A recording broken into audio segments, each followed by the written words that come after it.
यूट्यूबवर हिंदुस्तान 24 तास न्यूज चॅनलला सबस्क्राईब करा आणि बेल आयकॉन दाबायला विसरू नका। लोकनेते दिबा पाटील साहेबांनंतर कामगारांना आधार वाटणारा एकमेव नेता महेंद्र शेठ खरत। जेएनपीटी स्थापनेवेळी प्रकल्पग्रस्त शेतकरी कष्टकऱ्यांचे नेते स्वर्गीय लोकनेते दिबा पाटील साहेबांनी स्थानिक प्रकल्पग्रस्तांना नोकरीत प्राधान्य तसेच कामगारांना न्याय देण्याचे काम केले।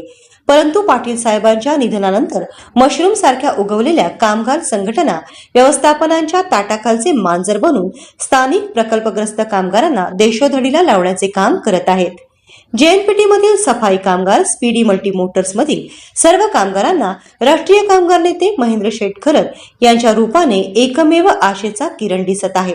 त्यामुळे त्यांनी महेंद्र शेठ खरत यांच्या न्यू मेरीटाईम अँड जनरल कामगार संघटनेचे सभासदत्व स्वीकारले आहे। स्पीडी मल्टी मोटर्स सोनारी या कंपनीचा जेएनपीटी बरोबरच्या कराराची मुदत संपत आहे।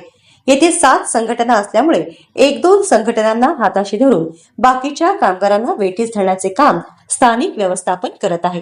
त्यामुळे सर्व कामगार एकत्र होऊन महेंद्र शेठ खरत यांचे नेतृत्व स्वीकारले आहे। जेएनपीटी मधील कंत्राटी सफाई कामगारांच्या 2 युनियन असल्यामुळे व्यवस्थापन त्याचा गैरफायदा घेऊन त्यांना वाटेल त्याप्रमाणे वागवत आहे। या सर्व कामगारांनी सुद्धा दोन्ही युनियन झिडकारून कामगार नेते महेंद्र शेठ खरत यांचे नेतृत्व स्वीकारले आहे।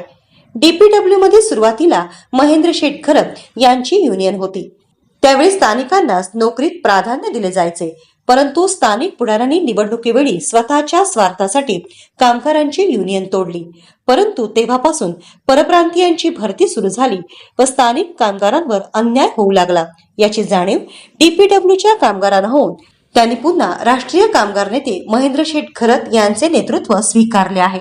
दिबा पाटील साहेबांनंतर स्थानिक कामगारांना राष्ट्रीय कामगार नेते महेंद्र शेठ खरत हेच आशेचा किरण दिसत आहे। यूट्यूबवर हिंदुस्तान 24 तास न्यूज चॅनलला सबस्क्राईब करा आणि बेल आयकॉन दाबायला विसरू नका।